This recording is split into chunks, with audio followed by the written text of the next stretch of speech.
have to excuse me wearing my hood, but I got the wind blasting into the back of my head, so it's very cold. You very kindly invited us, your president of the Philosophy Society, to come and do a talk at the university. What was it that made you want to do that?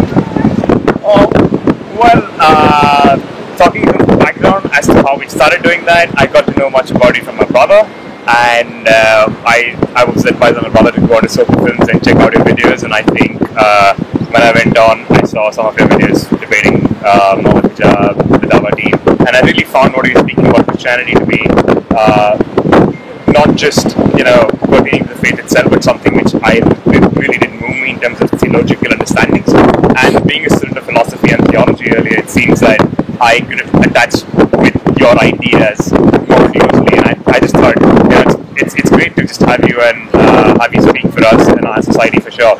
And that's how I decided to send you an invite. Okay. And the society initially, what happened within the society?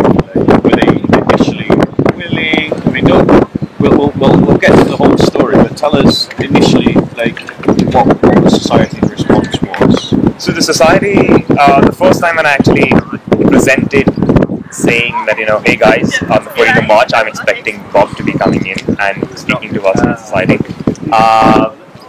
I think the entire committee just went a bit like, you're getting a cartoon character to speak to us, and I was a bit like, well, by this time they don't really know who's Bob the Builder then. Yeah. And at that point they all go and they're like, we need to look him up, and then I advise them to go on the Soko Films, and they have a look and they have a chat, and then they see there is you, and then they just go and pin down one of the lines. This is the way media has quoted, and it seems that they have quoted you in terms of saying and questioning Islamists for what they stand for, the Hadith, which they have defended for a long time. Yeah. And also some of your debates against the Antifa, which really took them for a blow, and I think it just went on a huge rant saying that they were really triggered and they were like really not wanting to have you speak for the society. And then what happened? So after that I thought, maybe we can go in for a vote to decide whether we should really have it or not. But at that point, I was not really sure how the society would respond and how the committee would respond, because there are some members of the society who really are very much open to free speech and are open to the idea of having, heard a lot of Christians, and I've also heard Christian theology in the past, and they're open to ideas being explored in the philosophy society, and I think that's what we've stood for a long time in the philosophy society, the standing free speech. However, with the committee which comes in, not creating a huge backstop, but it's like we all do come in with some political ideology for sure, but not necessarily giving way to the other person to speak is not the way to react in a lot of cases. And I think the committee's decision as a whole, with a lot of powerful members, except from the entire executive committee, except for me, most of the other powerful members of the entire committee were very restricted to allow you to come and have a dialogue. And what did they do to? Obviously, there was some kind of discourse backwards and forwards about whether to allow the talk to go ahead. What happened in terms of towards yourself, towards the talk itself? Yeah. So by this point, it really just came down to a question as to whether we really want to make this a big philosoph thing. There's completely on my discretion. So for a background checkup, it's like the guest lecture series is actually organized by the president, and I believe nobody else has a say in that. They can't all recommend it, but the committee cannot vote things out. This is not how power positions work in a society, and this is how also our manifesto don't work. So it's like, if people have to, on the same end, in our reading groups and our discussion groups, people have been organizing one after the other a lot of the Marxist dialogue on class, questions, and there has been a huge number of debates where a block has been just given to the very recent translated debates. But there might be a lot of Christians who might also don't want to talk about abortion, and being open to this idea. It hurts a lot of Christian faith as well. But if they can allow that to happen, why can they not allow I agree with the principle. I agree with the principle, because I understand that one of your guest speakers is Stephen Fry. Who is well known for his Christophobic attitudes and his Christophobic opinion. and yet that's not controversial in any way to have people I agree. who are Christophobic. The communists, the Marxists are capitalophobic, they're liberal-phobic, but those aren't insinuated. So it seems that certain ideologies have special protection over others. But what particularly happened in regards to the talk, in terms of the organisation of the talk, Yeah. and what happened to you as a person? So I was asked, so this personally, I went and had a chat with a couple of my very close friends of the society, and I was recommended to actually go up and talk to the higher faculty members in the university. So I first approached my professors and had a maybe a chat about whether I should go ahead with the event or not. And I had a clear indication saying, once I explained to them who we were, I had a clear indication that I could have not gone ahead with the talk because it's against emotionally put some people off in the university. Then I consciously wanted to get this issue up to the Vice Chancellor. And this is the time when I write to Dr.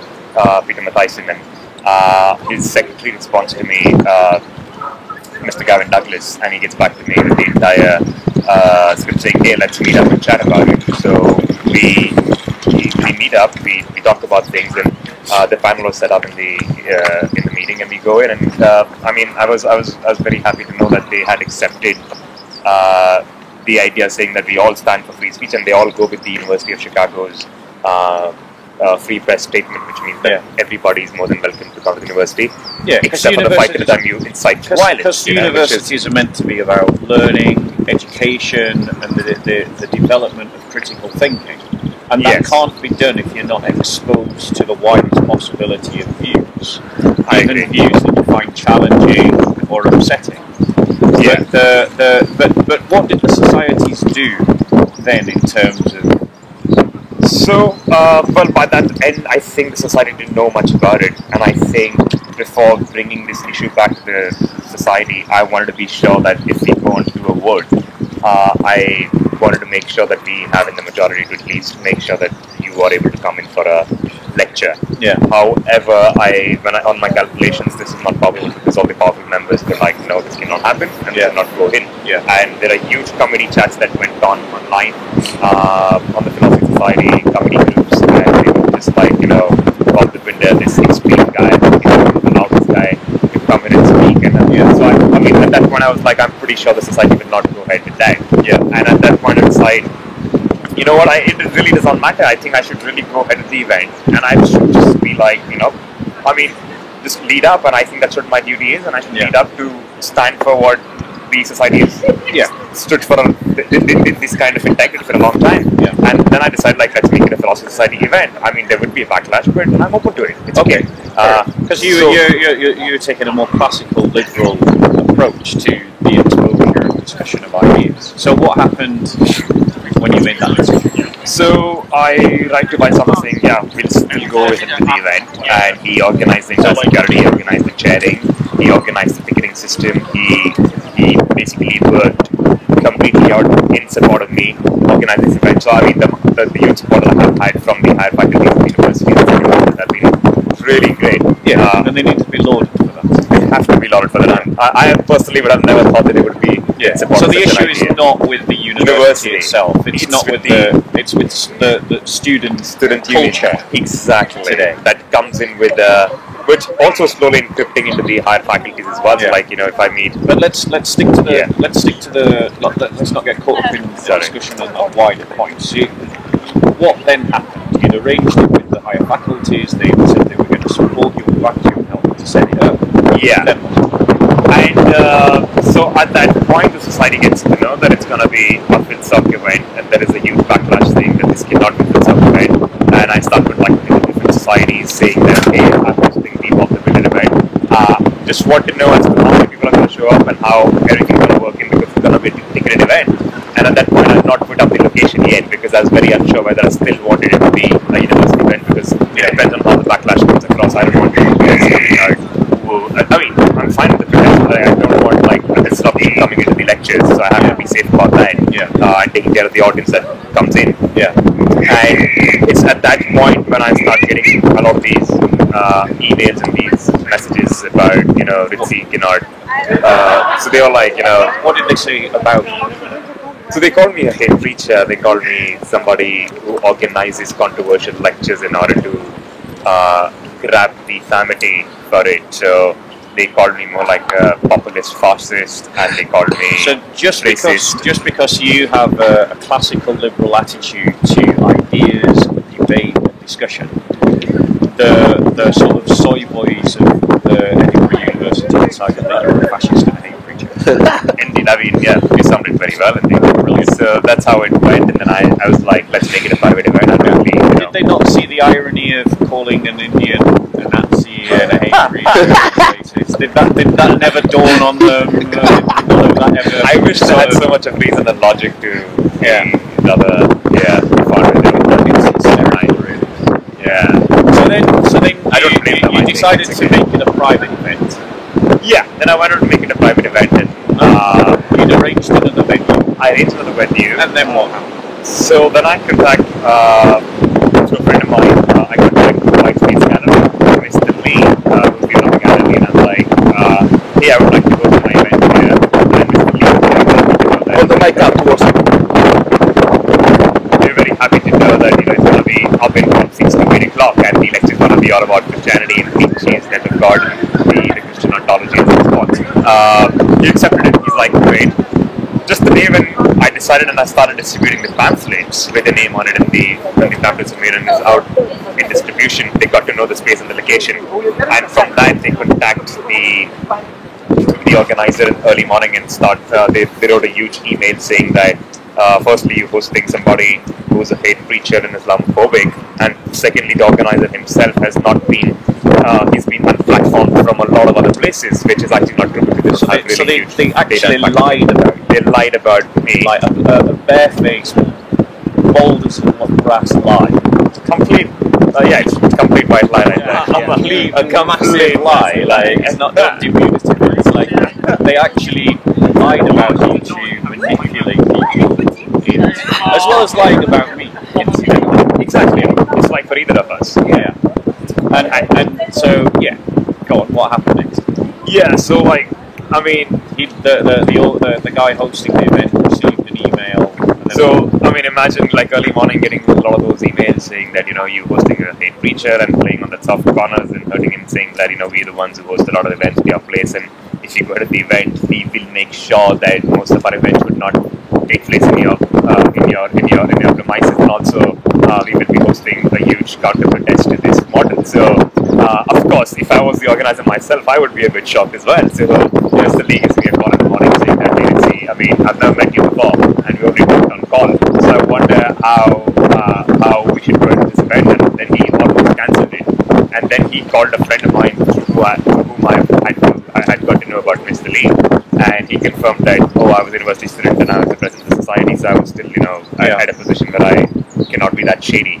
And then he's like, then he calls me back again. It's like, oh, really sorry, ignore the earlier email, and we will go ahead with the event. And I explained to him what the event was all about. We had a good 8-minute chat, and we came to a good agreement saying that it's just about, just about Christianity, and I think it's just about different people coming from different faiths and just coming and learning something about Christianity. And people can watch the talk and decide for themselves what they hear. But am I right in understanding that there are some militants who are trying to get you expelled from the university?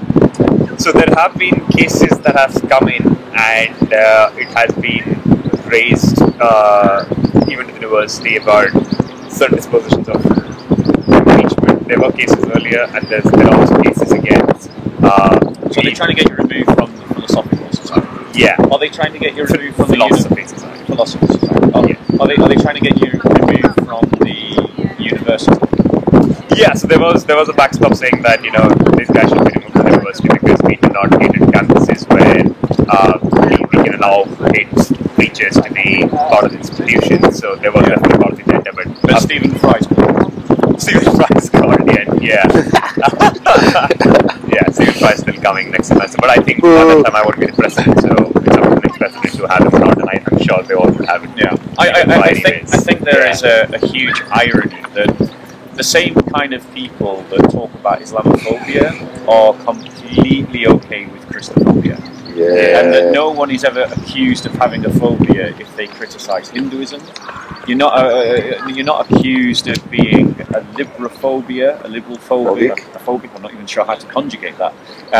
If you are a Marxist and you criticise liberalism or capitalism, and if you're a conservative, a solid right-wing conservative, and you criticise Marxism, you're not called a Marxiphobe or a commiphobe. It seems that we've developed a culture where certain kinds of belief system, or one particular kind of belief system, and that's not its fault, but one kind of belief system has received a special privilege in our culture and our understanding to be protected from criticism.